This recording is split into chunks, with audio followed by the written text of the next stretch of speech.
Welcome to CSIS Online.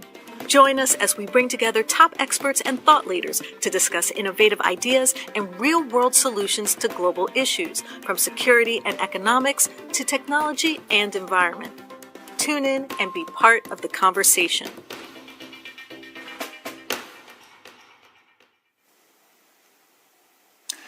Good afternoon.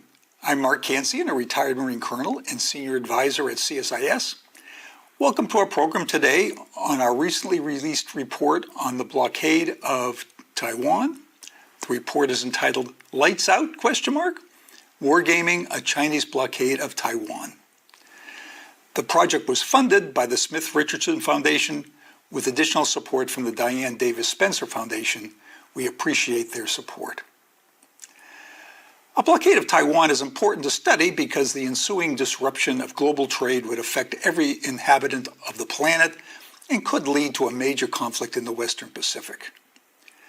Blockade is interesting from a military perspective because many of the scenarios engendered huge convoy battles reminiscent of the great convoy battles of World War II, like Pedestal in the Mediterranean in 1942, the simultaneous and disastrous PQ-17 in the Bering Sea, and ONS-5 in the North Atlantic in May 1943.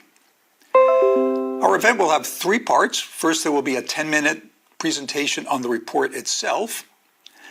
Then there will be a 1-hour panel discussion on the general topic of a U.S.-China conflict over Taiwan. Both were taped last week when all the participants were available. Finally, there will be a live Q&A session with the three authors, so send in your questions. Before kicking off the report and the briefing, I want to acknowledge that this was a team effort. There were three principal investigators, me, Dr. Eric Hagenbotham, and Dr. Matthew Kansian. Eric is a co-director of a Wargaming Center at MIT, and Matthew runs War Games at the Naval War College. We were supported by a highly talented staff, whom you see in this picture. Chris Park and Grace Derry deserve special recognition as coordinators of research and wargaming execution. The project was also supported by researchers Navy Lieutenant Alicia Clark, Emily Israti, Shoshana Gevelber, Kaylin Nolan, and Bridget Will. Now let's turn to the 10-minute briefing on the report itself. Matthew and I are the briefers. Imagine the year is 2028. Xi Jinping, the leader of China, has decided to try to change the status quo on Taiwan for whatever reason. Long-held plans, internal pressures, or some provocative act by the Taiwanese. There's economic measures that he could take, or military ones. The first thing that comes to mind is obviously invasion, but this is a very dangerous course of action with many pitfalls. He could try to seize some of the outlying islands on Taiwan. But in the middle is a blockade, an attempt by Chinese forces to physically interdict merchant ships going to Taiwan and apply coercion that way. The first vessels of the Chinese Coast Guard and the People's Armed Forces Maritime Militia go out and start boarding and seizing vessels bound for Taiwan. What would happen? How could the Taiwanese react? And would the United States intervene? And how, if so, what would that look like? To answer these questions, CSIS ran 26 iterations of a war game looking at what would happen if China instituted a blockade of Taiwan, looked at many different scenarios. The purpose was to inform both decision makers and the wider community about what the options were and what the consequences might be. The work was funded by the Smith Richardson Foundation and the Diane Davis Spencer Foundation. As a blockade could take many different forms, we looked at it from two primary variables in order to shape our thinking. First is China's escalation level, where at a very basic level they could just try to board ships bound to Taiwan using the Chinese Coast Guard and the People's Armed Forces Maritime Militia. But the conflict could range all the way up to a wider war where China is attacking any ships that go not just to Taiwan, but also U.S. ships in the region and Japan. Conversely, there's many different ways that the coalition could respond. First, the United States might not even be involved.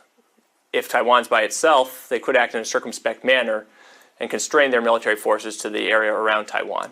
Or they could be more assertive and try to stop Chinese military forces and non-military forces that are conducting the blockade. When the United States gets involved, it could be involved in a more limited way, just trying to escort convoys to Taiwan. Or, again, there could be a wider war where the United States is striking Chinese forces outside of the declared exclusion zone and even on the Chinese mainland. Combining these two variables together, we have a matrix of different scenarios that could constitute a blockade. In the upper left, you can see that we have a Chinese boarding effort that's met by a constrained Taiwan.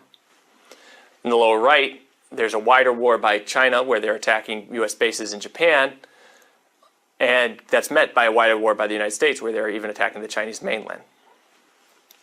We also want to look at how these scenarios would change if certain variables change and conduct sensitivity analysis in this way. Therefore, along the diagonals, we have multiple different iterations looking at different changes to our variables to see how the outcome would change. The result is 19 iterations in these different scenarios where the escalation levels are fixed to look at what would happen if both sides were locked into a certain scenario. To examine the dynamics of escalation, the project ran 5 free-play games.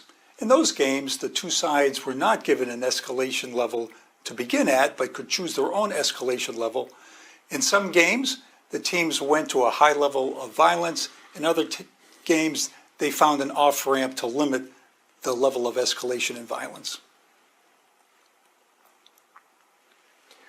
Whatever the format of the games, we use 3 basic modules in order to model the combat and the economic effects on Taiwan.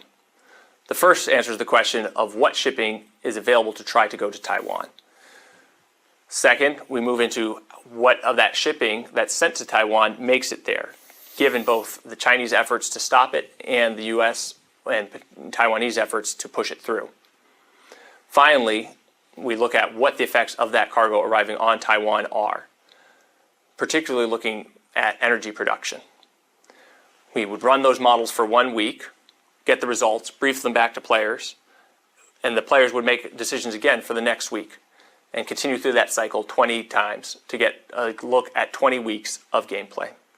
The project began by establishing a zero baseline. What would happen to Taiwan's economy and society if nothing got through the Chinese blockade? Here you see 3 futures. The middle one is what would happen if the blockade occurred with Taiwan's day-to-day posture. The upper one is what would happen if Taiwan increased inventories and made certain preparations for its economy and society. The lower one here is what would happen if Taiwan increased its efforts towards green energy. The problem here you can see is that because that relies so heavily on natural gas and moves away from nuclear and coal, it's not very resilient, and by week 8 is down to 20%, whereas the prepared level is at 80%. This gives a sense about what would happen to Taiwan's economy and society in a zero baseline. Week 9, when coal inventories are exhausted, electricity production goes down to 20%, which is only enough for emergency services. In week 26, food is not a problem, but electricity production is down to 16% as oil inventories become exhausted. We'll now walk viewers through an example of one of these iterations and what the results look like. So this is a 3x3 scenario where China is using offshore attacks to try to stop ships from getting to Taiwan, and the U.S. and Taiwan are escorting convoys to try to push supplies through. Thus, in this way, both sides are sort of fighting with one arm tied behind their backs. If we look at the board, commercial shipping from around the world is going to Japan, but continues no further as it knows that there's high risk of it if it tries to go to Taiwan. Those goods, therefore, are transshipped onto ships that are owned by the United States and Taiwan They go through the Nansei Shodo, this chain of Japanese islands, where they're afforded the political protection of being in Japanese territorial waters. Then they finally try to make the crossing from Yonaguni-jima at the end of that to Taiwanese water, carrying cargo, oil, and liquid natural gas in order to keep electricity production and the economy of Taiwan going. We see here now the results of running this for 20 weeks. At the top, electricity production at some point goes to 35% of Taiwan's peacetime levels. At the same week, no cargo is brought in. However, by the end of the 20 weeks, Taiwan and the United States are able to restore electricity production and cargo flows to Taiwan. However, this comes at great cost. Taiwan and the United States both lose over 100 merchant ships that are lost in the effort, and this is a steep cost to pay in such a scenario. However, it's necessary in order to keep the Taiwanese economy functioning. Both sides also lose hundreds of aircraft and dozens of warships. Now, these losses are also occurring on the Chinese side, who are losing comparable amounts of men and material. Overall, both sides have thousands of casualties spread out amongst them. This shows the effect on Taiwan's economy and society. You can see the dark blue line here. This is electricity production, dips early on as convoys are intercepted, but builds up to 100% later on as the convoys are able to get through. The same thing with the import levels. They dip more deeply because they don't have as much inventory, but again, they build up to 100%. Here you can see the ship arrivals down here at the bottom. There's a dip here, which you can see here. That's the result of no convoy sailing in that week. Overall, we can look at the electricity production on Taiwan and the casualties that occur. As might be expected, casualties increase as both sides escalate more and more. Particularly important to note is that if China decides to go to the maximum escalation and starts bombarding the electrical grid of Taiwan itself, then Taiwan will have a very hard time keeping electricity production up. In a similar way that Russia has attacked that of Ukraine, China could do that to Taiwan, except that Taiwan does not have the strategic depth of Ukraine and the land borders to Romania and Poland to bring supplies through. The project came to 5 overall observations. The first is that blockades almost always have casualties. They are not bloodless military operations. The second is that there are escalatory pressures at every level, sometimes on one side, sometimes on the other. Taiwan cannot face China alone. The disparity in economic and military power is too great. It needs U.S. help if it is to remain an autonomous and democratic entity. Energy and merchant ships are the critical factors for resilience because Taiwan does not produce very much energy on its own. It's reliant on imported energy. And finally, blockade is not a low-cost, low-risk operation for China. There's the possibility of escalation and also alienating the global community. As a result of these observations across the 26 war games, we have a number of recommendations that we've binned into generally 4 categories. The first of which is that Taiwan and the United States need to prepare their merchant fleets. In order to deter China, China needs to believe that it cannot succeed in this endeavor. And one of those is by preparing the ships that will be needed to take cargo to Taiwan. Particularly important is the liquid natural gas carriers. These are specialized types of ships that keep liquid natural gas cool and densely packed, and that Taiwan is reliant on them in order to keep its electricity functioning. Because energy is the weakest element in Taiwan's resilience, Taiwan needs to pay a special attention to that. One way to do it is to ensure that its energy sources are resilient. It can do that by extending the life on its existing nuclear power plant and also by hardening its electrical system. Allies and partners are critical to a U.S. military effort. Therefore, it needs to make joint plans with those allies and partners, particularly with Japan. Japan is critical both because of its potential as a transshipment point and also because of the U.S. military bases that are on Japan. Finally, the United States and its allies and partners need to prepare to counter and end the blockade. Most important among those steps is thinking about off-ramps to offer Beijing. Beijing can't feel like it's painted into a corner and that the only way out is continued escalation. Somehow this conflict needs to end, but without Taiwan making substantive concessions to China. For more information, see the full report at csis.org. Now that we've given you a sense of the report itself, let's turn to the panel. Our panelists discussed the general topic of a U.S.-China conflict over Taiwan. Eric moderated the panel and introduced the panelists.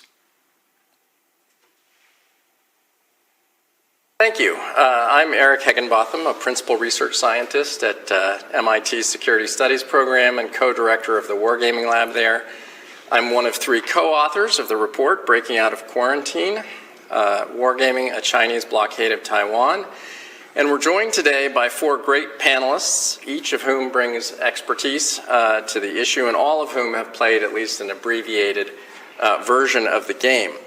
Starting on my right, Admiral Scott Swift served as commander of the U.S. Pacific Fleet from 2015 to 2018, and previous to that served as director of the Naval Staff for this CNO's office. Among his operational assignments was command of Carrier Wing 14, and his operational experience includes, among other things, participation in Operation Praying Mantis off Iran. He brings a wealth of relevant operational and regional experience. Dr. Jennifer Cavanaugh is Director of Military Analysis at Defense Priorities and teaches at Georgetown University. She previously worked at RAND and has published extensively on grand strategy and military issues, including work on Taiwan and an assessment of historical U.S. military interventions and their successes and failures. So thank you for being here. Jacob Heim is a senior policy researcher at the RAND Corporation. He teaches at the RAND School of Public Policy. He served as an analyst in the Office of the Deputy Assistant Secretary of Defense for Strategy, and he currently leads projects for RAND and the Air Force and others on a variety of Asia-related and net assessment issues and problems. Mackenzie Eaglin is a senior fellow at the American Enterprise Institute, where she works on defense strategy, defense budgets, and military readiness. She previously served on congressional defense committees and at the Pentagon in the Office of the Secretary of Defense and the Joint Staff. She's written extensively on U.S. defense policy, budgets, and Asian security issues. So I'll start by asking each of the panelists to make any general comments that they might have on the blockade problem and on the report itself.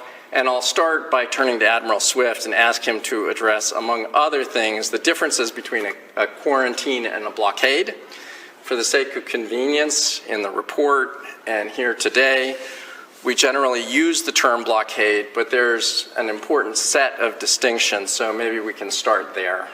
Yeah, thanks for that, Eric, and appreciate the work of CSIS and yourself in focusing on this important issue of blockade. There's 3 points that I'd like to make. One is that the difference between a quarantine and a blockade. Really important to focus on blockade from the perspective of the objectives of what this war game is about. And I think important to continue to focus on that from a military perspective. The quarantine element, I think, falls more in the policy domain. Equally important to do wargaming there, but it is a focus on policy. And I think it's a vulnerability. Well, quarantines are a vulnerability as well. One of the reasons that this work is so important is the lack of work that has been done on this, certainly in recent times, and back further as well, and that's even more so for a quarantine. So the difference between a quarantine and a blockade is based on international law and the legitimacy of action. So a quarantine is not an act of war. There's a series of elements of law within international law that describes the difference between the two. A blockade is an act of war. So if there's a unique situation here in my mind between the relationship between Taiwan and PRC, that PRC makes the case that Taiwan is a part of China. If their approach was to characterize their actions that they take in the context of a quarantine, regardless of how militaristic they may be, to say this is a sovereign issue that we are covering down within our own country. So by definition, in their definition, it's not a blockade. And there are a number of mechanisms, triggers they could use, violation of Chinese law, whether it comes to chip making or exporting or control of those assets.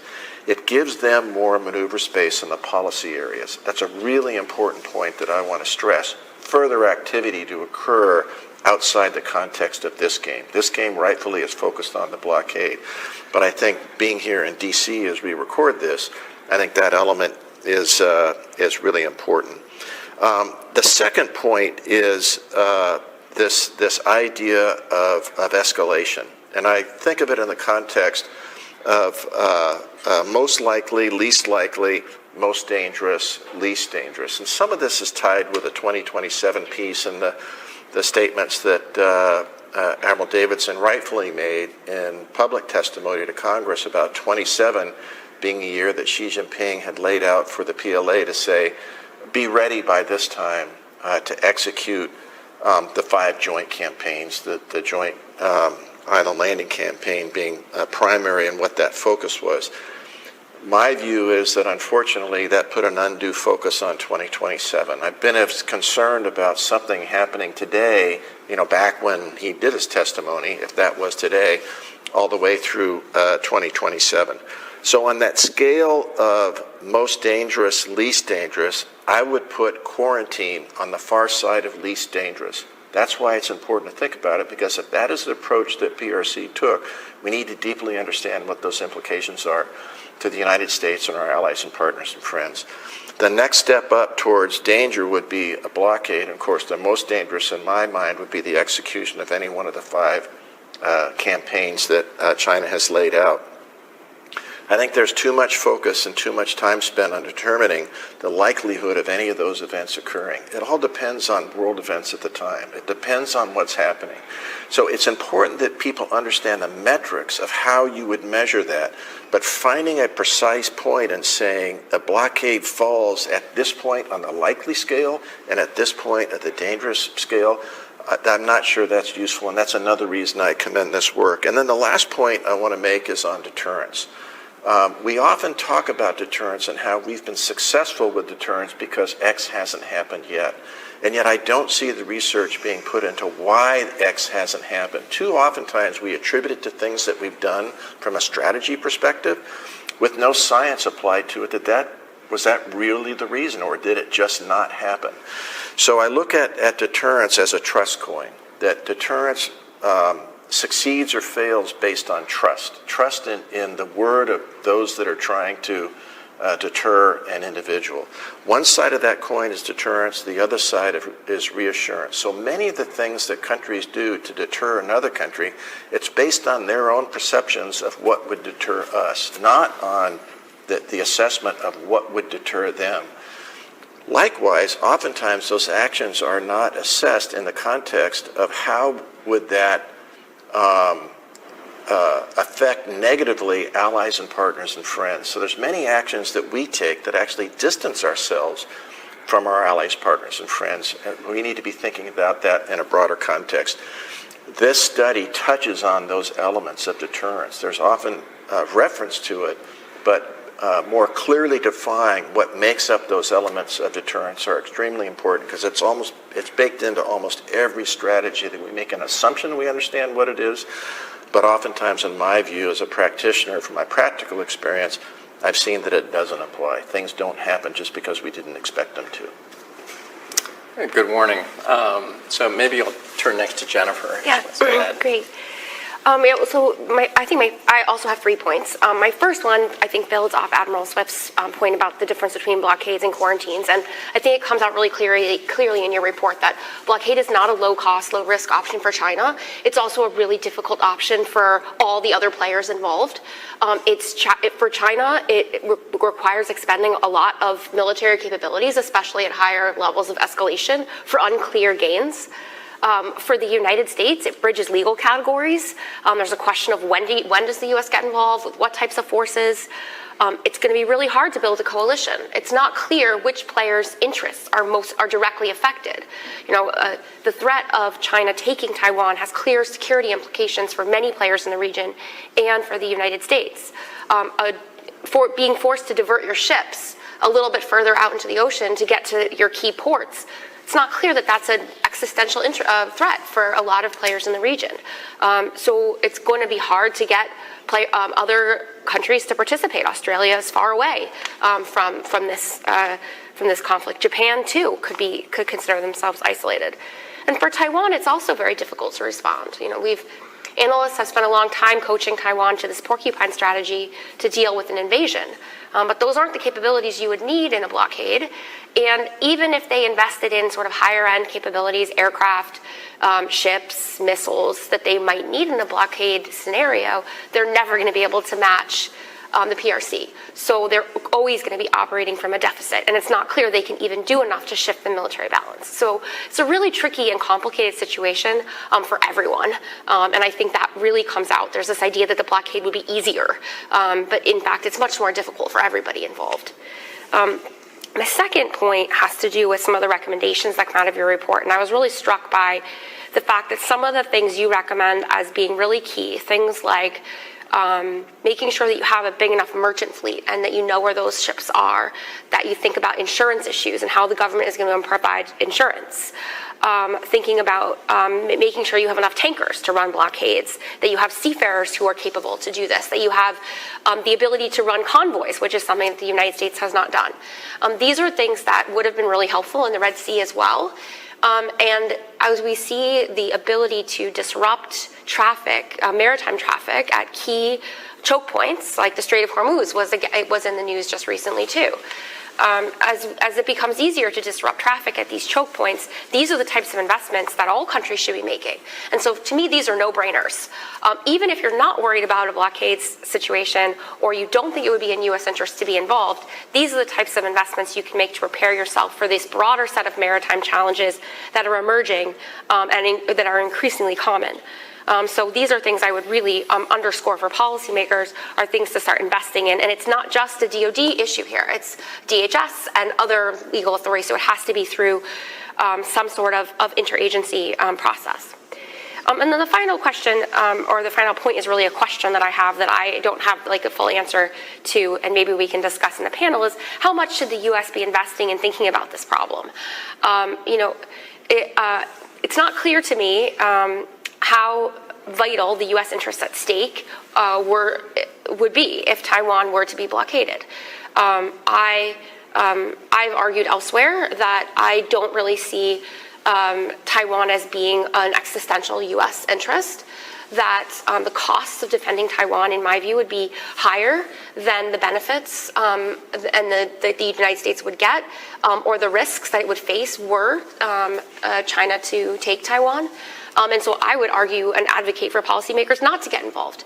For me, the risks or the interests at stake in a blockade are even lower, because I believe the United States could still access ports in Japan and ports in South Korea and other ports in the region. So really they're losing only access to ports in Taiwan, and that obviously has implications for semiconductors, but those are things that you can invest around, and that maybe is where mitigation falls. So I think there's a really important question to ask, which is how vital U.S. interests are at stake in a blockade scenario, and what does that suggest about how much energy the United States military should be investing in thinking about this problem beyond these kind of general purpose things that have broad applicability across theaters, like the merchant, making sure you have a merchant fleet, making sure you have enough seafarers. These are things that are broadly applicable. But how much extra effort should be invested specifically in blockade scenarios? And given that U.S. resources are scarce, I think it's an important question that we need to grapple with. Thank you. So I'm going to return to ask your question back to you momentarily, but first we'll move on to Jacob for his opening comments. Thanks, Eric. And I'm going to keep the trend going by having 3 points to offer. The first being that I was struck playing in the game what a strong Paul Mill element it had. I mean, obviously, there's always a political context for any use of military force, but a lot of the questions like the Admiral brought up about how it's framed and how that framing affects other countries' reactions and what resources they'll bring to bear, I kept coming back to it during the game. It was central load-bearing variables for the outcome of it. And that, in my experience, is sort of the inverse of the more canonical invasion scenario, where there are absolutely Paul Mill aspects, but you can more rapidly just focus on the operational problems and push those Paul Mill things to the side. So that's thing one. Thing two is that the blockade scenario plays out over a longer time frame than the opening phase, at least, of an invasion scenario. And it does not get, generally speaking, resolved decisively quickly. And that creates, I think, some interesting analytic challenges for us about the tools we use, the ways we design war games. But I think it also brings up some interesting questions for the participants, as the Admiral and both Jennifer mentioned, that it's not an easy operation because it's going to play out over an extended period, and that extended time frame gives the opportunity for unexpected things to emerge. And then the third point I want to make is that while we were focused on the blockade scenario, the possibility of a military invasion was casting a shadow, at least in our run of the game. And what I mean by that is, I was playing on the red team. If we felt we had a strong invasion option, it gave us more options for escalation during the blockade, because if the blockade ultimately failed, we had a branch plan we could exercise. Conversely, if we didn't feel confident in that, our team would have felt much more constrained in what types of actions we took in the blockade, because we wouldn't feel advantaged if it escalated. So I think it's important, just like the Admiral's mentioning on the spectrum of outcomes, to think about the relationship between those and not artificially segment them into distinct possibilities. These are great points. And just to pick up on this common element of challenge that both sides would face in the games, unlike in the invasion scenario where one side often felt like it was winning, wanted to push the pedal to the metal, and sometimes both sides thought that they were winning. In the blockade scenario, oftentimes all of the teams wanted an out, right? They all saw a risk. Even if they didn't think they were losing, they all saw a risk on the horizon. So sometimes things did escalate because there are military pressures to escalate, but there was also a real exploration of how can we get out of this, and will the game controllers let us? So anyways, that is, I think, borne out by the gameplay. But Mackenzie? So you're hitting on an important point, which is, the element of time and how that plays. It changes over time how well how meaningfully it helps or hurts the players, and that shifts. So at depending on where you are in the time continuum, sometimes red is up and blue is down, and then it can shift.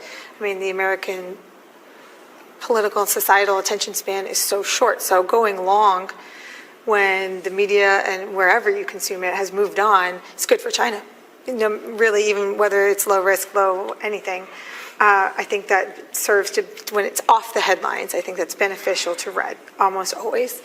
And then you overlay that with some points we were talking about earlier today, that, because this is sort of uncharted, modern day thinking territory where we haven't spent time looking at all of the legal aspects and components. If this happens, we would do that. If that happens, we would do that. If the lines blur and we're not sure, what's the case to the UN, what's the case to allies, what's the case internally to America's public. We have the tendency in Washington to tie ourselves in legal knots to figure out these important questions maybe that our enemies may not care about. And even though we said the game runs long, again, you could see where the advantage is set early for red while Washington's figuring out which one is what. Is it really truly an act of war? There are many people that say all three, invasion, blockade, and quarantine, are an act of war. That could be its own debate. And deciding when and how to react with the constant concern that DC has for escalation. Also, again, gives Red advantages early on because they're not constrained by the same set of in many cases, self-imposed rules we are. And then the last point, I'll stick to 3, since it's the theme, which is I can see why the Pentagon, and of course, invasion is a more purely military, confined challenge set. And it's also arguably the most pressing, so that's what we expect them to focus on. Think about the most complicated one, and then things below that are therefore somehow easier to manage, or we'll figure it out on the fly. But I think the blockade quarantine scenarios demand a wider look at all of the military adjacent policy structures and changes that would have to happen in these scenarios that nobody wants to look at. So if you go back to the 2010 Defense Strategy Review Commission, they were talking about how the Defense Department needs to look at total mobilization, right? Not just individual ready reserve and strategic selective service and that sort of thing, but sort of beyond that, involuntarily civilian call-ups, and then by what specialty, and then into the wider economy, Defense Production Act companies to help produce kit to sustain the long war and that sort of thing. We talked about that in this case, sort of the Mariner fleets and flagging and preparedness and training, who will say yes. We have to do that across, just like we do for the Civil Reserve Air Fleet. The Pentagon wants to do that now maybe for munitions, or actually Congress wants them to do that for munitions, where you stand up sort of a munitions mobilization reserve. Similarly, again, for the Mariner set, which has so many domestic, legal, not Defense Department exclusive considerations to take into account, which really get into tricky areas like mobilization. And that's an area the politicians want to avoid, so it's easier to just not look at blockade and quarantine for that reason, and I think it's important that you did. So we're all interested in the details of blockade, and the study is really focused on the course that a blockade might take and the various circumstances that might impinge on it. But I do want to sort of pause here for a moment, maybe turn to Jennifer and perhaps Mackenzie to talk about U.S. national interests. This is not a topic that we engage directly in the report. We do not take a position on whether the United States should intervene in the event of a Chinese blockade of Taiwan. But that said, it's important context, obviously, and there's a very vigorous debate in the United States about foreign policy in general. On the academic side, it's a debate between what we call restrainers and deep engagers. We see it in politics as well, about how involved the United States should be in protecting allies and others and the global international order, or whatever else you want to call it. So I'll turn to Jennifer first to maybe just say a little bit something about that debate, where Taiwan fits into it, and maybe along the way you can speak to how a blockade might be seen in that context, as opposed to other types of contingencies like an invasion. Would the U.S. public or U.S. political leaders view it the same way? It may have this, it may represent a threat to Taiwan's sovereignty, but would it be viewed the same way? Well, I think it's a great question, and it's an important debate. I think for a long time there's been this narrative that Taiwan is sort of the linchpin of U.S. power in Asia and globally, and that if Taiwan is seized by China, it marks a sort of a catastrophic outcome for the United States. It would be economically devastating. It would allow China to project its military power across the region, and would be the end of the U.S. Alliance network, at least in Asia. I think restrainers push back on all pieces of those arguments, and I would put myself in that camp. I think, I won't necessarily spend time on our panel on blockades detailing all the specific arguments, but I think there are reasons to be skeptical of how much military advantage China would gain from seizing Taiwan. I think there are reasons to question the economic benefits. Certainly semiconductors are an issue, but the United States is working with domestic investment to address that. And I think if you talk to allies in the region, there's really no reason to think that that their response to China taking Taiwan would be to abandon their relationship with the United States. If anything, they would invest more heavily in their own defense and balance against what they see as a looming Chinese threat. So I think, at least among the restraint community, the idea is that defending Taiwan would be incredibly costly for the United States, militarily, economically, in terms of loss of life. And it is not, Taiwan's strategic value does not merit that cost. And therefore, the United States might try to provide military aid, as they have to Ukraine. That would be very difficult because you don't have a nice Polish border to drive across. You got to somehow figure out how to get stuff to the island. There are lots of ways you could get small amounts of stuff. Not a lot of ways you can get like HIMARS and other types of big munitions that Taiwan might need. So I think, on the invasion scenario, it's pretty clear that U.S. interests, at least in my view, U.S. interests are protected better by staying out of the conflict, investing elsewhere in the region, doubling down on the alliance with Japan, investing in U.S. infrastructure on the second island chain. Even better would be to find some kind of diplomatic off-ramp and demilitarize, decenter the Taiwan issue in the relationship with China and try to maintain the status quo. The status quo is our friend. The longer we can maintain it, the better, in my view. I think blockade falls even lower in terms of like the U.S. interests at stake. For restrainers, I think, certainly, and also probably for the general public, I think an invasion seems very dramatic, and there will be lots of people who will rally to Taiwan's side as, we must protect this democracy. For a lot of people, the blockade will sort of pass under the radar. As McKinsey said, it maybe will be on the front page of the paper for a week and then maybe falls off. At which point it becomes much more difficult to rally public opinion for something that will, as your game shows, be very costly militarily, be bloody, be long-lasting, be quite messy along the way. And I think from a U.S. interest perspective, my assessment is, it's not a good way to take over the island. It's a bad way to start an invasion. You spend all your military stuff, military equipment, military munitions. You expend a lot of this stuff before you even start, and you alert the international community to your aggression. So I guess I wouldn't be that concerned that it would lead immediately to a seizure of the island. And I think the United States could protect its economic interests.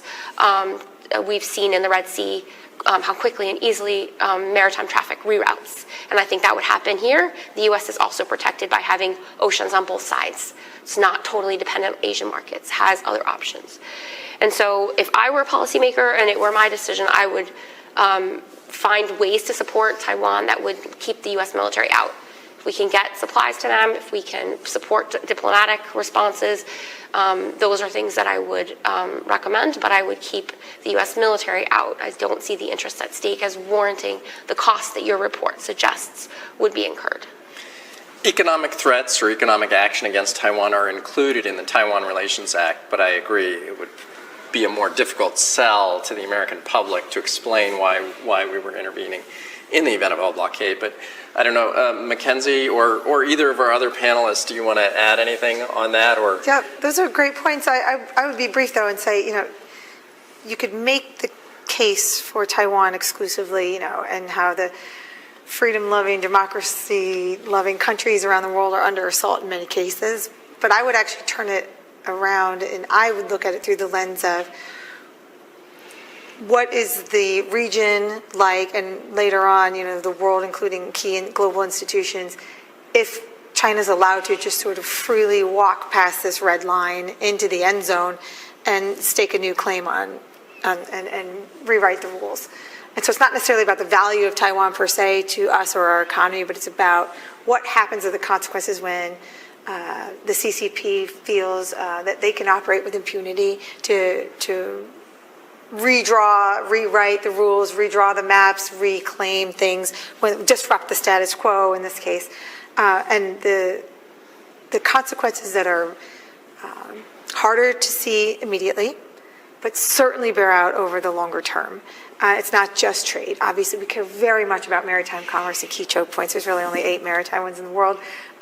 It's bigger.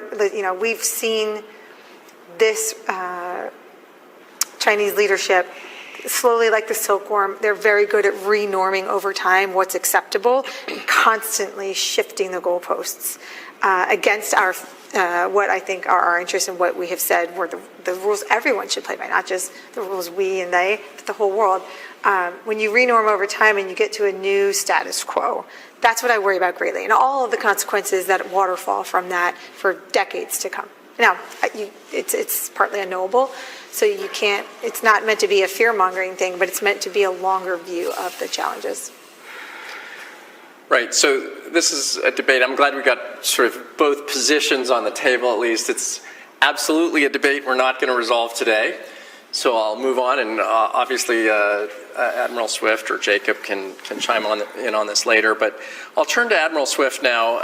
As one of the few people in the world whose day job might have been to implement a blockade or break a blockade, and ask him to sort of put his China hat on for the moment, right? And if you were tasked with implementing a blockade, what are the pieces that you would want to put in place, and what are the challenges to integrating those pieces and sustaining those pieces over time? So what does this look like from a Chinese perspective? Yeah, so you may have mentioned this already. I think the pieces are the same, whether it's a blockade or it's a joint landing campaign or joint fire campaign, whatever the other 5 campaigns as well. So the pieces from a military perspective are the same.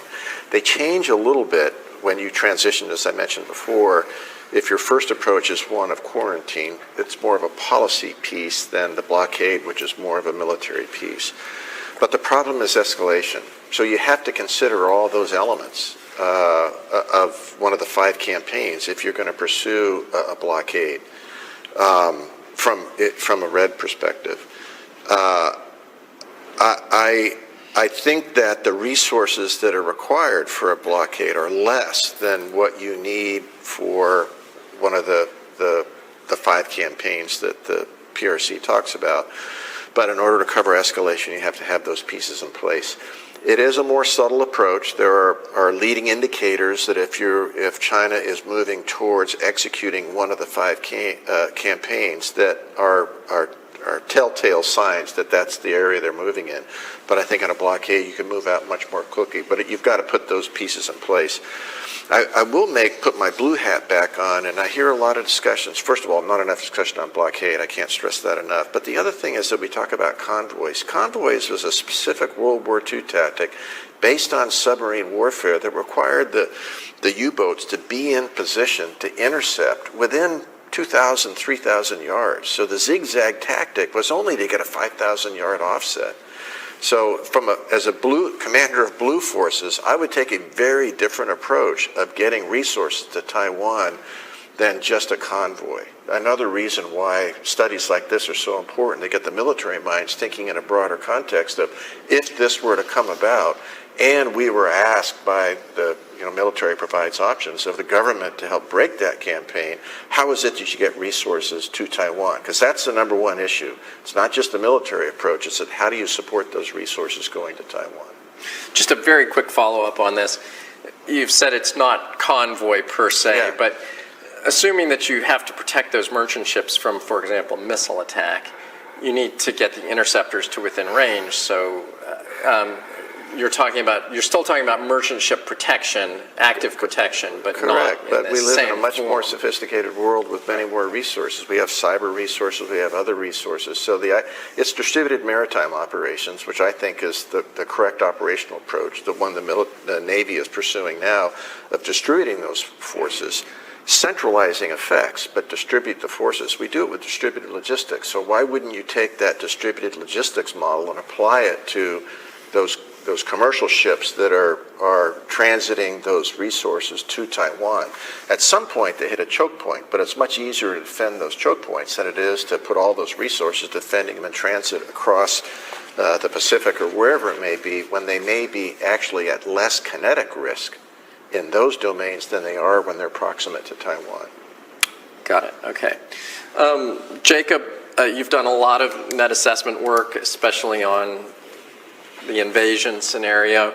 So I'll turn to you next and ask you a little bit more about what you see as the key differences. You mentioned the time dimension earlier, and I think the time dimension has spillover into a bunch of different areas as well. Do do you think it's possible to say which one is a harder problem? And then just sort of what other differences do you see in the way that this plays out across time? Yeah, Eric. So the biggest difference I want to emphasize here is that in the blockade scenario, there's not a time-sensitive operational center of gravity like in the invasion scenario. In the invasion scenario, once the Chinese actually put that force at sea, there's a very intense time pressure on them to get it safely across and on the United States and the coalition to try to interdict it. And that has cascading effects on how the entire campaign plan on each side is designed. Because Red needs the information, maritime and air superiority to get it across, and the coalition, of course, is trying to break that. And that's not at play with the blockade. So there are some benefits to the Red side of this difference.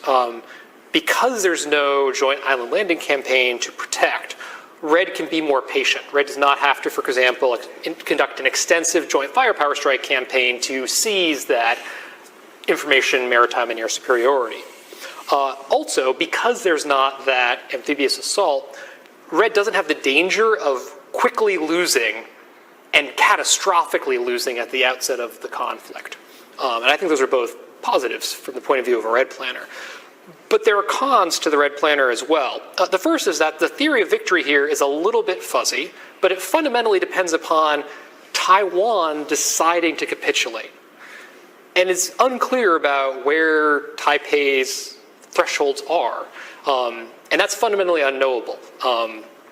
It would emerge during the course of this process about how much political will Taiwan had and how it responded to the challenge. And so that puts Red in the awkward position of needing to maintain this operation for an indefinite time horizon while it waits to find out where Red's threshold is. Which is why I emphasized in my opening comments the importance of whether or not Red thinks it has an invasion option in its back pocket, because that gives Red more options if things develop during the blockade. Taiwan displays more resolution and staying power, for example. It gives them more options to manage it.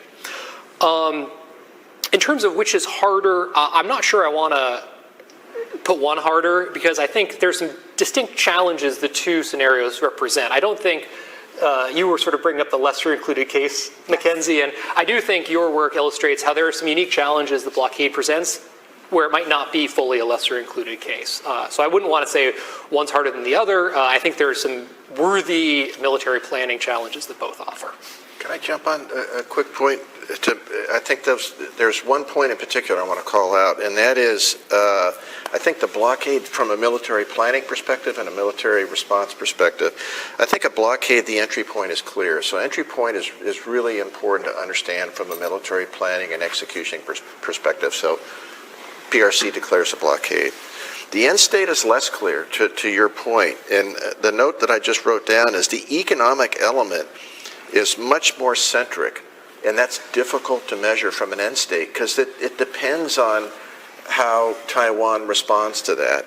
And so it all adds up to an endpoint that's much more elastic, and that makes it very difficult to plan to from a military perspective. The span of outcomes is so much broader of what you're being asked to do, it makes it very difficult. And I'm glad you both brought up this issue of pain thresholds. I mean, we've seen historically a very wide distribution of pain thresholds, and with some targets of blockade or siege literally being willing to starve before surrender. So there is a range, and it is unknowable before the fact. A couple of benefits are said to sort of follow from blockade. One is that the country that implements blockade can de-escalate more easily than they could from, say, invasion. Another might be that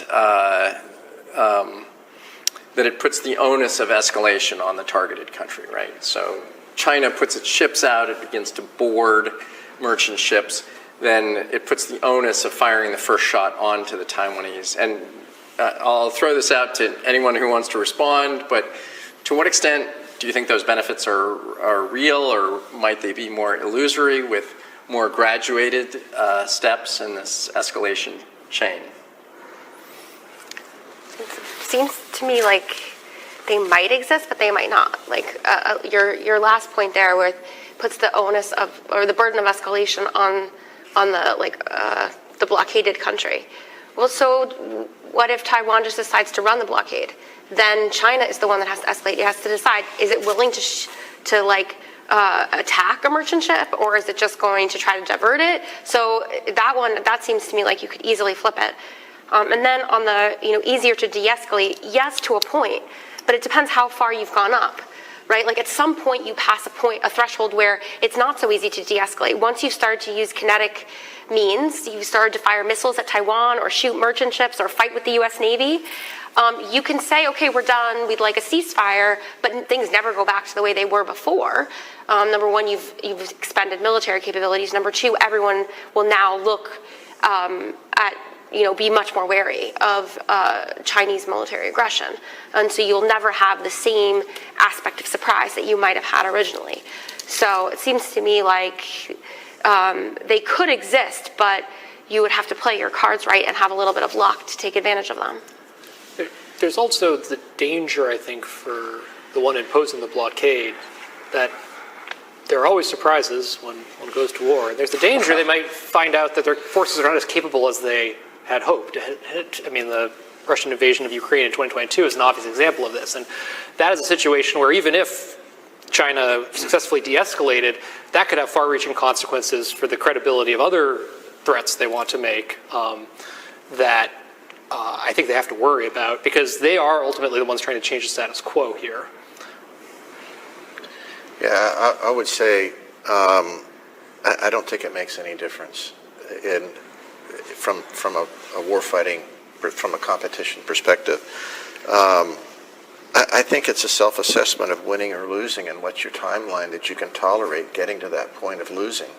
And I think the only option here is to escalate. Otherwise, it's huge risk. If the decision of the PRC is to de-escalate because they're not achieving whatever their objectives are, or they can't achieve them on an acceptable timeline, I think that puts them in a very difficult position. It's very difficult to de-escalate.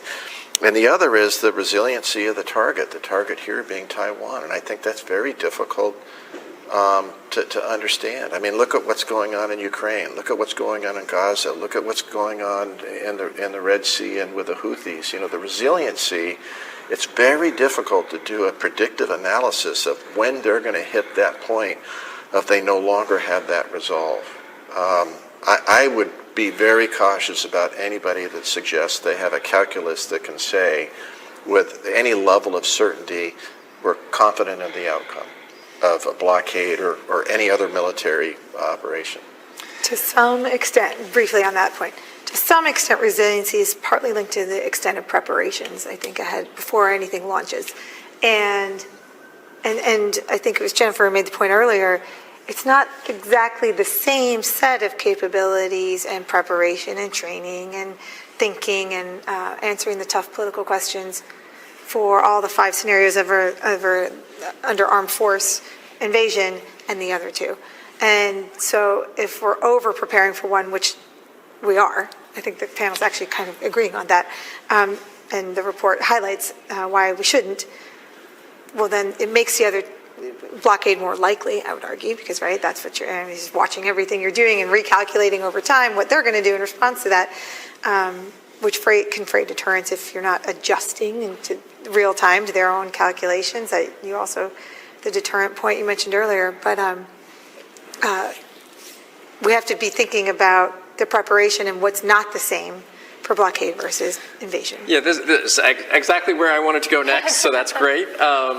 And both of you have written about procurement priorities for Taiwan and for the United States. So maybe I'll turn to you both first on this question. But coming back to this point that preparations to counter an invasion are not the same preparations that you need to make to counter a blockade. So probably all of us, I'll say with some confidence, have advocated that Taiwan should pursue more of a porcupine strategy with distributed munitions and capabilities that are more survivable. So, ground-based air defenses, ground-based anti-ship missiles that can be driven out on trucks and deployed from hides.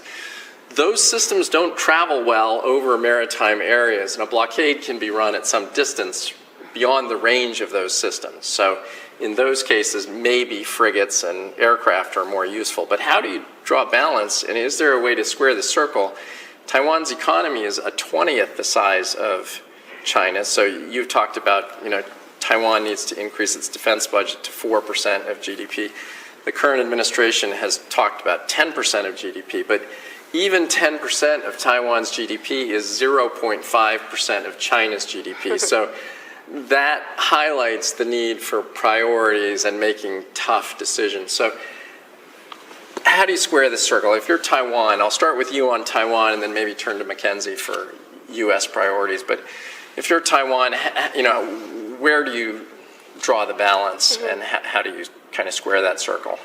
Well, I still think I prioritize the Porcupine strategy capabilities. I think, it's important to have these asymmetric capabilities to protect against some kind of invasion threat. I don't think those capabilities are irrelevant in a blockade scenario for a couple of reasons. One is if you have things like drones and other types of, autonomous capabilities, those could be useful. Anti-ship missiles are not irrelevant because they could be used if Chinese ships got too close to the island or tried to encroach in. It would at least force some kind of buffer around the island. If a blockade were successful and Taiwan decided to capitulate, having all these asymmetric capabilities distributed across the island could make the Chinese life pretty unpleasant. I was going to ask, what does capitulation look like? So they give up politically and then they take over an island filled with people who hate them, with a real insurgency threat. Those Porcupine capabilities could be useful for making that insurgency threat quite real. So I don't think they're irrelevant. That said, you do have to invest in other types of capabilities. No country can have only Porcupine, only these small, lots of small things. So you would need to invest in some aircraft and probably some frigates. But I think the investment there can be limited or should be limited because I'm not sure what the goal of those capabilities would be or how much difference they would make. Yes, they could potentially harass Chinese forces trying to blockade the island, but are you ever going to be able to match them one-to-one in a way that's actually going to impose costs? Probably not. So I think there would have to be careful strategic planning and thinking about what are we going to use these capabilities for and how many do we actually need. Even if you're buying these higher-end capabilities, you're going to be using them in an asymmetric way. You're not going to be trying to match China one-to-one or head-on. So how are you going to use them, and what's the best types of investments and how many things you need? I think one thing you could rule out probably is tanks. Taiwan is waiting for a big number of tanks. I don't think tanks are relevant in an invasion scenario. They're not going to survive, and they're irrelevant to a blockade scenario. So that's one thing you could cut out. So that's kind of how I would try to balance it. But I think it is a tricky balance. It does require more defense spending total, and it does require thinking about asymmetric ways to use these more higher-end capabilities. Mackenzie, you've written about U.S. procurement priorities with regard to these contingencies in East Asia. Presumably, I don't want to put words in your mouth, but thinking mostly about the invasion scenario. But maybe you can summarize some of your points about that and whether those priorities might differ if you were optimizing against a blockade as opposed to an invasion. They could differ depending on, again, this sort of temporal dimension that we're talking about, the Allied involvement, which I like Jennifer's points. Depending on how this goes, some are going to see no interest at all or no reason to get involved, and depending in other ways how it escalates, they may very well need to, whether they want to or not. I do often think about the capabilities that, whether this administration wants to balance and keep a status quo in 3 theaters at all. At the same time, they arguably don't. But things don't move that fast sort of on the ground globally. And so I do think about often what might you need to support Ukraine, to support Israel, to try and keep the Red Sea open if that's in fact what we're going to do now after the last few weeks, and then support allies in Asia, particularly Japan, South Korea, Australia, Philippines, and Taiwan. And I'm most interested in the overlap, where the three circles meet. There is some overlap between all of those, and those are obviously our most critical capabilities. And we're in the terrible 20s, where our conventional and strategic forces need to be recapitalized at the same time. Not in the same way as they always have been in the past, not necessarily on one-to-one, and not without taking into account modern warfare and how technology is changing it, everything from drones to space. But your most critical assets, like I said, where the three theaters overlap in some risk and capability and temporal domains, we're pretty much short across the board in all three of those. And so, it's the obvious choices working out from there. If you're truly pivoting and you're trying to shift to Asia, it should free up some space if you want to take risk in other theaters to then balance the invasion investments that are required, but then also add in some new ones that may be blockade specific only.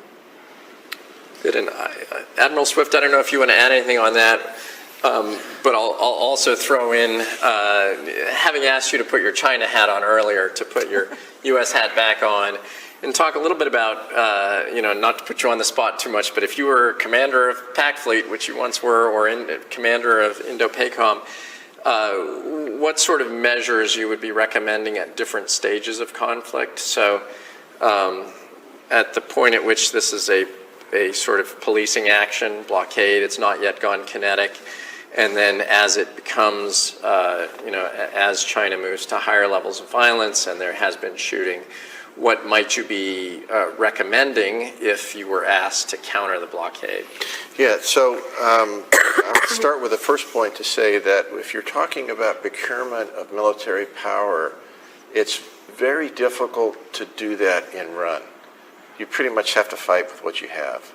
And so this idea, I completely agree with your characterization of the three theaters or the three scenarios, and it's the Venn diagram that meets in the middle of how do you manage that. And I'll keep my focus on the Indo-Pacific on that element. And I think Admiral Paparo has been clear with what the concerns are with respect to the amount of ordnance that's going to Ukraine from his perspective, absent, he's rightfully looking at it from an Indo-Pacific perspective. And there's risk associated with that. How quickly can you reestablish those stockpiles of ordnance and material that's going in support of Ukraine? So that's one point. To the second point of preparation, I think Admiral Paparo has been clear here as well. He often talks about the importance of a whole-of-government approach. I do think there is a difference in starting off from a U.S. perspective with a blockade, because with a blockade, that is much more heavy from a whole-of-government approach in the response than it is with a military response. The military is a fairly light response. It's really important that policies step out. That's why I made those earlier comments about a quarantine as opposed to a blockade. That is obviously full of a policy issue. And there I have concerns about how rapidly policy can turn in this country in the context of how rapidly things can escalate in a kinetic and non-kinetic way from a military perspective. So I do think that Admiral Paparo and his commanders are thinking deeply about this. Admiral Kaler just spoke about this at a conference in Manila, for instance, on his perspectives of the implications of this dialogue, more specific to the South China Sea than Taiwan. But I think it's that shift. It's that moving from diplomacy and policy to more of a military-centric approach, that you get that with a blockade. And as others have talked about here, if that blockade is not successful, if there's a necessity to escalate, then you're escalating into one of the 5 campaigns, joint fire campaign, joint landing campaign, whatever it may be. And now that it becomes much more of a military-centric perspective. That's what's been missing. I wouldn't say that we're planning too much on the high-end kinetic end. I would suggest that we actually need to do more wargaming there. But that is the center of focus. And we're not doing ourselves any favors by not focusing on the blockade piece, the left of bang, those policy issues, those whole-of-government issues. And I'm not saying that's the demand, that's the area that DoD needs to take on themselves. I think that's more of a whole of a government approach. Look what CSIS is doing right here. How many games have you and your team done? 26. 26 games. I mean, it's incredible. In interwar years at the War College, there was 300 games that were done from 2019 from 1919 to 1941. So you can't have enough of these wargaming, modeling, simulation, and exercises to really understand this problem set to make sure that you can cover it down from a national perspective. To say nothing about where the population is. How supportive is the population going to be in a competition like this that turns kinetic? Thank you. Well, and I'm glad you mentioned the need for wargaming. And I agree. We ran 26 war games, which felt like a lot over the last year. But I also felt, and I think the whole team felt like in many ways we were just scratching the surface. So, I think we need many more series of war games, exploring different assumptions, and sort of structured in different ways. But we're beginning to run out of time here, but I'd be remiss if we didn't at least raise the issue of de-escalation and off-ramps. So in some of our games, violence escalated to the highest levels and we wound up in a situation of wider war. In other cases, there was de-escalation. In some cases, Taiwan was forced to make significant political concessions. But I will say, even in those games that escalated, I think it's safe to say that teams were considering off-ramps, or at least thinking about whether there were off-ramps. That isn't guaranteed to be true in the real world. China may embark on this hard over, with some sort of do or die philosophy. But it's also not unreasonable to suppose that both sides may be looking for off-ramps. So I'd be interested in getting your views on, how we prepare off-ramps, how we think about off-ramps, how we might war game better so that war games are so that off-ramps are a part of our gaming and simulation. But if you have any thoughts about, how we can do this with fewer casualties than we wound up with in many of our games, I think those would be quite valuable. I'll jump in. There's 3 points I'll make. One is I don't like red lines. I think we would be much better served if we talk about red zones. And I use Syria as an example. When the U.S. made a policy statement from the president at the time, and I'm not being critical of any president, but when the comment was made, the use of chemical weapons in Syria was a red line, I took a breath when I heard that, because I thought, if I was Putin, I would move to test that red line. Now, he did it in a smart way. It took him a long time to get there because he was smart in walking up to it slowly, but eventually he crossed it and used chemical weapons against civilians and called the U.S. bluff. And I think that was detrimental to the U.S. position on the global stage, which reduced our ability to work deterrence and other de-escalatory measures, to your point of de-escalation. But if the comment had been made that that was a red zone, the use of chemical weapons, and the U.S. would choose to take a position based on the events and the time that occurred, I think puts you in a much stronger position. So my first point would be, let's not talk about red lines, let's talk about red zones. The second point I would make is, if you pass an off-ramp, you can't go back.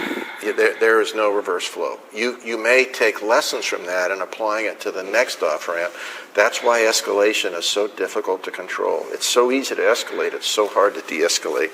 And the third point is that if you decide to use military force, it is useful to think of that in the context of, I've given up on diplomacy. That it's very difficult to keep that diplomacy fire burning, but you have to. So it may be through a third party, it may be backdoor, but there's got to be a mechanism to keep that dialogue going, to explore what those acceptable off-ramps may be to both sides. Too often times we think of an off-ramp as a blue off-ramp or forcing red down a red off-ramp. These are purple off-ramps. They're off-ramps that are acceptable to both parties. And I think we're seeing that play out in Ukraine. We're seeing it playing out in Gaza. We're seeing it playing out in Yemen. We're seeing it playing out in Iran right now as we speak. So we need to think about what are those off-ramps that are acceptable to the parties that are in competition?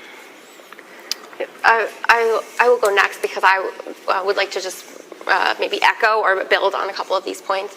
The first is about the diplomacy. We're seeing now in Ukraine, and we know from historical conflicts how long it takes to reach peace or to reach de-escalation. It can take multiple rounds of talks. It can take years to actually come to some kind of conclusion. And in a blockade scenario, you'd obviously like it to not take years. So having these channels of diplomacy open and exercised already so that they are ready when you need them, I think is a really important lesson to take from what we've seen over the past couple of years in the world and more generally, and trying to build trust. Because once you blow up trust, it's really hard to get it back, and then it's harder to get back to diplomacy. The second is that just like I agree that red lines aren't helpful, neither are deadlines. Like once a conflict has started, something like, you have 24 hours to back down, or you have 48 hours or 50 days, to throw out another number. I don't think those types of things are useful, and they actually end up backfiring on the person who made the threat, because then you reach the end of 50 days or 24 hours or 2 weeks, and nothing has changed, and suddenly your options are shrinking, and you either have to escalate or look weak because you made a commitment that you can't honor. And so I think that staying away from that and trying to leave things open is important. And the third point is this idea that de-escalation is not necessarily weakness. There's this thing, that the only way to be strong is to be ambivalent about the risk of escalation and to keep pushing up and up and up. And that's the only way to get what you want, is to show strength. And I disagree.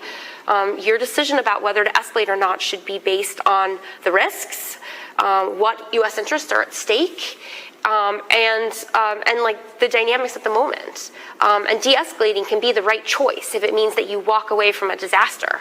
It doesn't have to be a signal of weakness if you buttress it with the right types of messaging, which brings us back full circle to the importance of having open channels of diplomacy, even with countries that we have adversarial or negative relationships with. I'd like to make a few broader points about managing escalation in the context of fighting a major nuclear armed power. I've published some work on U.S. theories of victory for a Taiwan invasion scenario and escalation risks created by them, but I think there's some implications for the blockade scenario as well. The first point I just want to emphasize, which is foundational to both comments we just heard, is that this has to be a limited conventional war for limited ends. If it's an existential war, the incentive for restraint on both sides goes away, because the two options are win or die. But if it's a limited war for limited ends, that means there's other intermediary outcomes. But that means there are other regimes going to survive. Hence, you need to negotiate with them. But that needs to shape your planning, because it's going to constrain what types of options what military options will be acceptable and consistent with that kind of theory of victory. Now, I think the good news from the point of view of this is, I think a blockade scenario has a larger potential space of these off-ramps than a Taiwan invasion scenario. That's a hypothesis for me. I can't prove that. I only did one run of the game, and I've done a lot more time on the invasion. But I'll just explain a little bit more about why I have that hypothesis. A China that has overtly attempted to militarily seize Taiwan is a China that has put a lot more chips on the table, if you will. And therefore, the cost to them of them backing down from that is higher.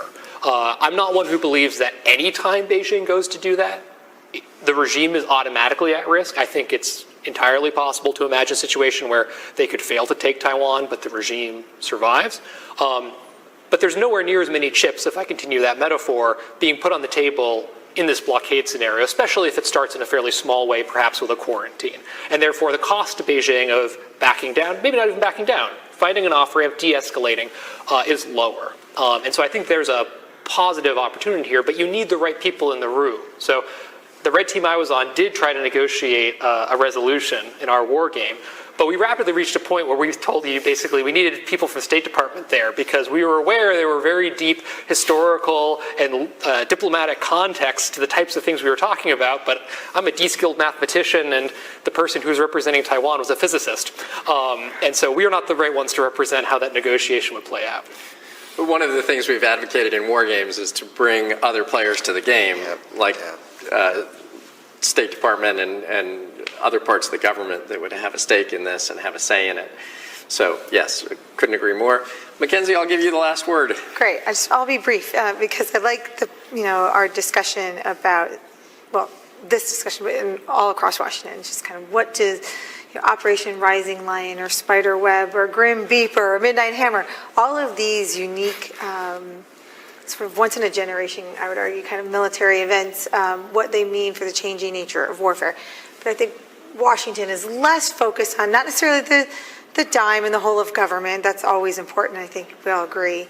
But how deterrence is changing potentially in real time. Because the goal, of course, is to avoid any of these scenarios and to keep this sort of unsteady status quo piece. And colleagues like at AEI, Zach Cooper, have thought about the shifting, like allies and partners have new definitions perhaps in the 21st century, where again it's shifting constantly over time. It's his matrix of four things: technological, economical, military, and whatever the other one is. And some things, India, 3 of the 4 boxes will fit that scenario, and they're with you, and on others, 0. And they're with America, and it depends on the scenario, it depends on the events, it depends on what happened in the world that day, it depends on which of the, matrix of issues is affecting them directly as a country. And it's no more just, we have this thing, insert, NATO or Article 5 or any sort of even bilateral security agreement, and that's how deterrence will be upheld or lost. No longer, I think, is this calculation, not that it was ever simple, they would say in the Cold War was anything but I don't think we've thought through extensively the competition deterrence as well as the warfare deterrence adequately for the modern globe and all the digital economy, information economy, and how to update those models and thinking to help prevent all of this in the first place. So thanks for having us. Well, thank you all so much for taking time out of your schedules both to be here today and to familiarize yourself with the game and the report. We're extremely grateful. You've put a tremendous amount on the table for us and our audience to think about. So again, thank you very much, and congratulations on a great discussion. Thank you. Thank you. Thank you, Iris. Congrats on a great report. Oh, thank you. Well, finally, we've arrived at the part of the event where you, the audience, can ask questions. To do that, you can hit the link on the event page.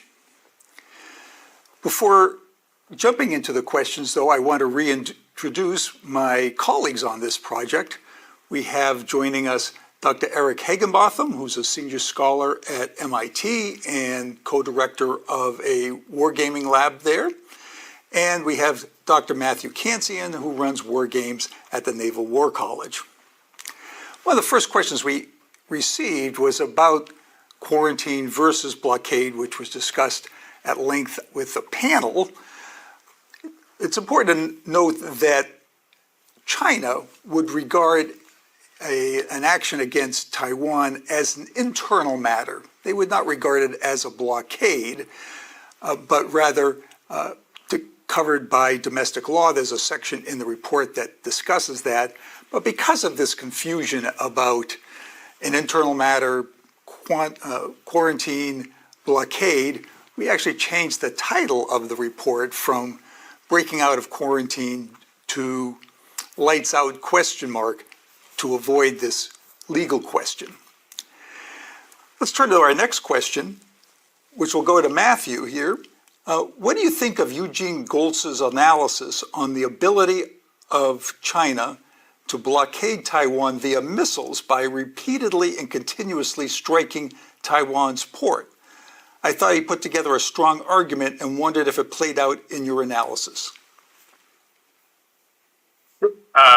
I've had the privilege of seeing Eugene's work evolve here, and I think it does a great job of emphasizing the dangers of bombardment in conjunction with blockade, where when we say blockade, people's natural thoughts turn to the shipping, which is an extremely important part of it in many of the scenarios. But at higher escalation levels, at higher risk tolerances, China could directly attack Taiwan and has probably tens of thousands of close-range ballistic missiles that it has built in order to do that. So I think that it's a critical part of this report is to not just focus on the shipping element, but also the hardening of Taiwan, and particularly energy infrastructure. But part of that also could be port infrastructure. And I think it will be very good for people to look at Eugene's forthcoming work and analyze how Taiwan might look forward to protecting not just the electrical grid, as we emphasize in our report, but also all elements in order to build this resilience that would show China that they can't just bombard Taiwan into submission. Because right now, if China sees, in the future, if China believes that this is very doable and that they could severely disrupt Taiwan's economy and infrastructure to the point where Taiwan would be willing to make concessions, then that would greatly weaken deterrence for China. Great. The next question I'm going to send to Eric, and that relates to other countries in the region. Would a blockade stop all shipping from Asia to the United States? And then the related question, what would it do to China's shipping and economy? That's a great question. I mean, I think the first point here is that there would be no normal here, right? There's no normal shipping at this point. So, all shipping, all trade would really be heavily affected, starting with supply chains. So if you take Taiwan out of the international economic system, a lot of those supply chains begin in Taiwan, they go through China.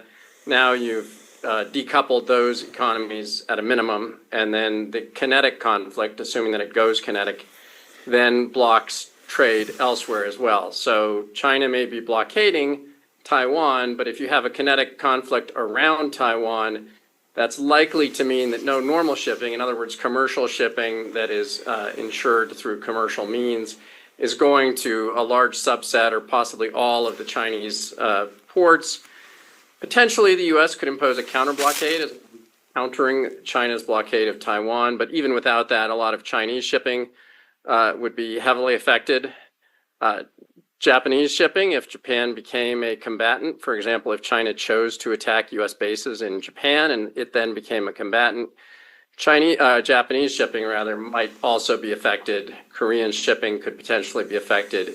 Most of Korea's shipping, about 90 or 95%, goes through the Ryukyu chain, which would be in the middle of this thing. So I think, profound effects on all shipping coming in and out of Northeast Asia. And a follow-on to that, also for Eric, how would this affect Korea, North and South specifically? Right. So that depends on a lot of things. I mean, we're already, we've already run through this matrix, right, of rules of engagement. So potentially a blockade could be limited to relatively narrow geographic area, assuming that it's not, and that it becomes a somewhat wider conflict. Then anything coming through the Ryukyu chain is probably no longer going to be commercially insurable. So almost all commercial insurance contracts now have what's called a five-power clause, which means that it does not cover insurance for shipping affected by war between any two of the five members of the UN's permanent members of the UN Security Council. So China and the United States. A war between China and the United States is not insurable.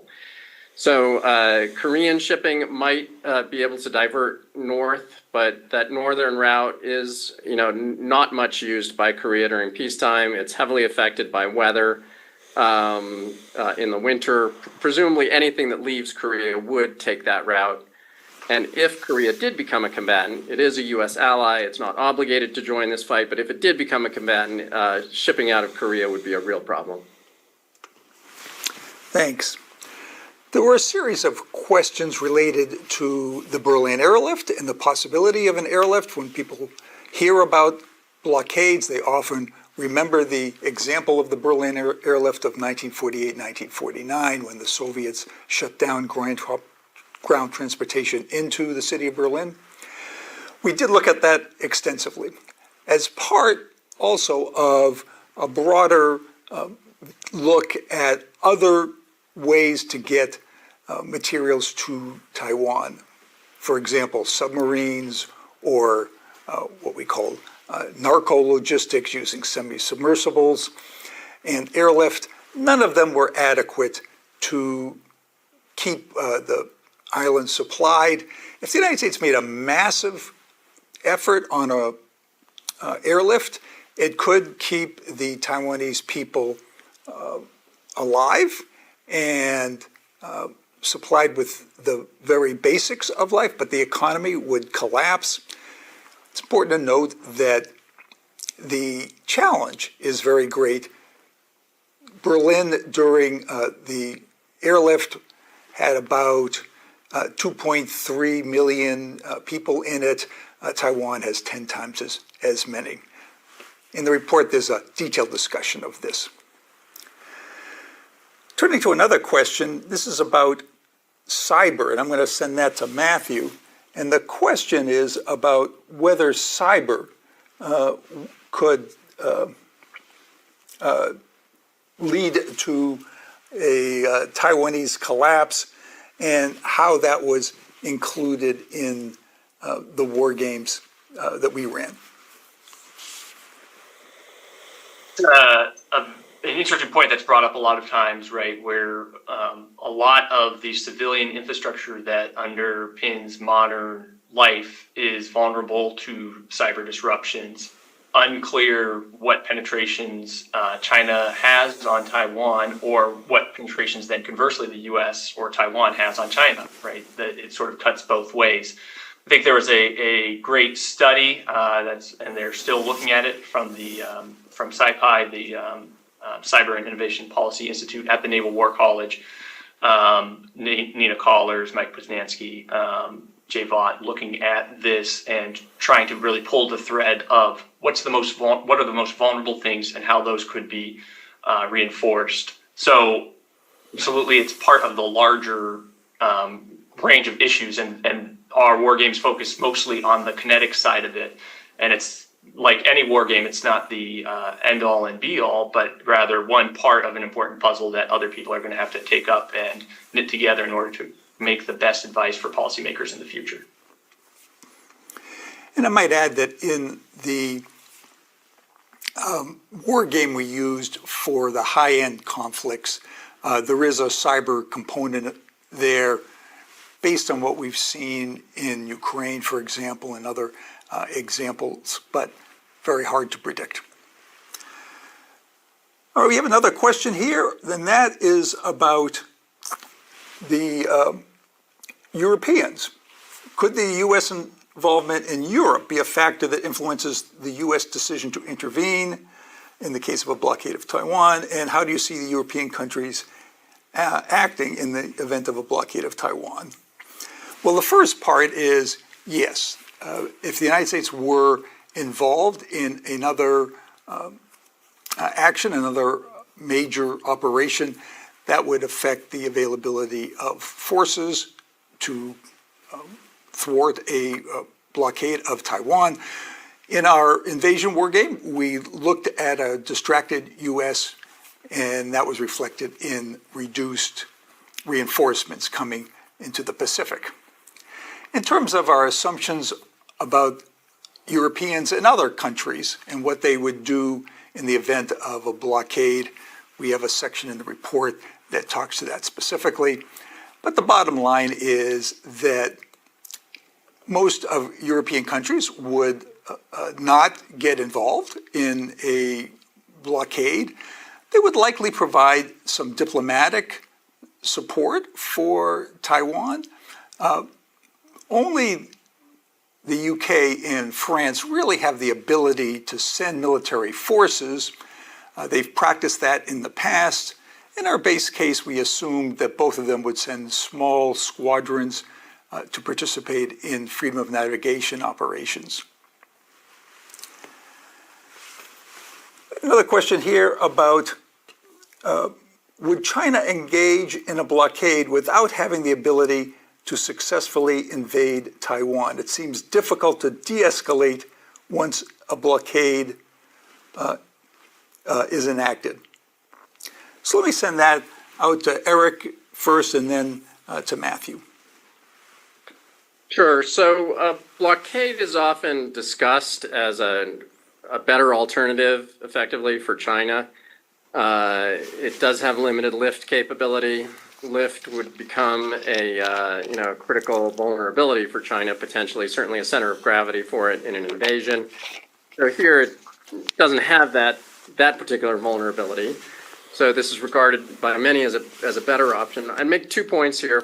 First of all, there are challenges on both sides that don't exist in the invasion. A lot of those grow out of the duration of the campaign. So to force a capitulation of Taiwan, assuming that the United States gets actively involved, we're talking about a long campaign, and that imposes a lot of stress on the Chinese military, a lot of attrition on the Chinese military if the U.S. is operating against it. So there are other disadvantages. There are other risks that China runs here. Obviously, the risks on the U.S. side as well. But a lot of times, the blockade is discussed on a continuum, and the assumption is made that one could begin with a blockade and move to an invasion, or begin with an invasion and move to a blockade. I think our conclusion on that is that that's actually a very difficult proposition. So if you engage in high-end warfare in either one of these scenarios, a general war, a blockade that becomes a general war, or an invasion, both sides are going to take severe losses. China is going to lose the assets that it needs for the other option. So in other words, if there's a high-end war surrounding a blockade, it will lose many of the assets that it really needs for the invasion and vice versa. So moving from one to the other is probably not going to happen. Matthew, anything you'd like to add? I just add that just as important as looking at the military elements as we do, and how that shapes escalation is then thinking through the steps of how we de-escalate in a conflict, and that the way that you would de-escalate, the levers that you could pull, or the carrots and sticks you would offer to China in an invasion scenario are different than those that you would have available to you in a blockade scenario. And not necessarily easier or harder, but that is, I think, one of the important next steps for the U.S. policy research agenda is, if one of these scenarios comes to pass, what do our negotiations with China look like? What are the off-ramps, and how do those change in various scenarios, in addition to the military deterrence side? Great. Well, we're coming to the end of our time, so I'm going to ask one last question, and that is, what was your biggest surprise as a result of doing this project? And I'll start here by saying that when I looked at Taiwan and its vulnerabilities, food was not one of those. Taiwan produces some food on its own. It has large inventories, and the amount that's needed to import to keep the population alive is relatively small. That was not the great problem. Energy was the problem. So let me turn then to Eric. Great question and great points, Mark. So I'm not sure I would call these surprises, but 2 things that really struck me. One is on the political side, the other is operational. But on the political side, this isn't anything that I can say is a definitive conclusion, because it's really based mostly on the free play games. We had a limited set of those, 5 of them.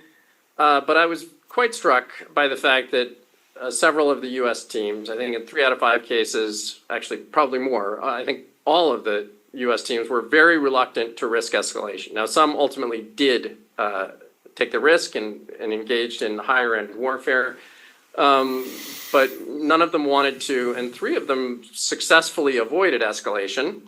But that raised for me the question of whether we, the United States, might be a lot more reluctant to engage in warfare, right? To really intervene in the case of a blockade than in the case of an invasion. Again, we can't really compare. We don't have large ends, so I can't say this definitively. But I mean, the outcome could very well be the same. Taiwan could be forced to capitulate. Blockade is covered under the Taiwan Relations Act, and yet there may be more reluctance. This may be a harder sell for the American public, or political leaders may be more reluctant to get involved in it if it is a blockade. So that was something that certainly struck me, and that I suppose I would call a blockade. And then again, on the military side, I already said it, but both sides face real challenges. They differ from some of the specific challenges that we face in the blockade.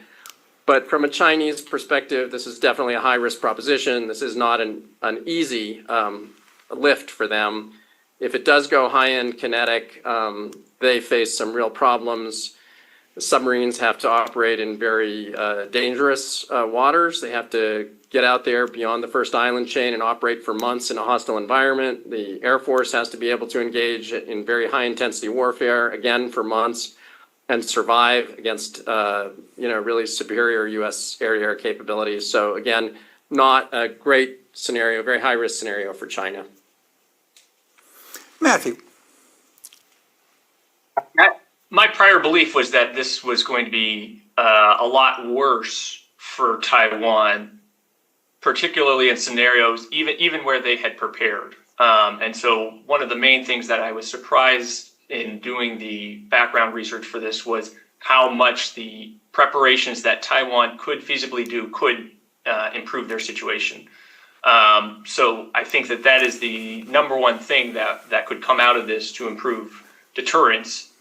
The other big surprise is from the free play games, where when you have Taiwan's playing the game and playing as Taiwan, they don't make concessions. And that should really make decision makers in Beijing second guess any idea they have that morale on Taiwan is weak, and that this would be an easy course of action. This could be very, very difficult. You could not get the off ramps that, and a lot of the things about it's unclear where this ends. I think Jacob spoke very well to that, and we saw that, and that it is better for the U.S. and China to maintain the status quo and to reassure each other. Rather than getting into one of these conflicts.